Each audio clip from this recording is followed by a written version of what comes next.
Des de fa ja molts anys, l'IES dels Alfacs de la Ràpita es va quedar petit per acollir l'alumnat de la població. Actualment hi ha uns 700 joves que hi estudien, però molts d'ells ho han de fer en aquestes aules prefabricades. Aquest curs se n'estan utilitzant 4 que, de fet, ja resulten insuficients per a les previsions d'alumnes per a l'any que ve. Un acord entre el Departament d'Educació, que hi invertirà uns 700.000 euros, i l'Ajuntament, que n'aportarà uns 80.000, permetrà instal·lar-hi una nova estructura fixa que garanteixi tots els estàndards de qualitat.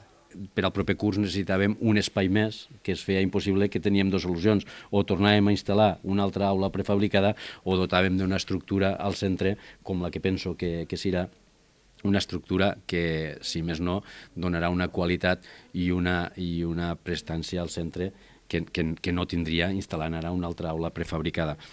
Amb la nova estructura es podran eliminar unes aules prefabricades que fa 18 anys que fan servei a l'IES els Alfacs. Traurem aquests barracons i possibilitarem una ampliació que estem parlant d'alrededor d'uns 720 metres quadrats de nova construcció, on se inclouran 9 aules i una zona per a despatxos, tant de professors, tutories i tots els serveis annexos.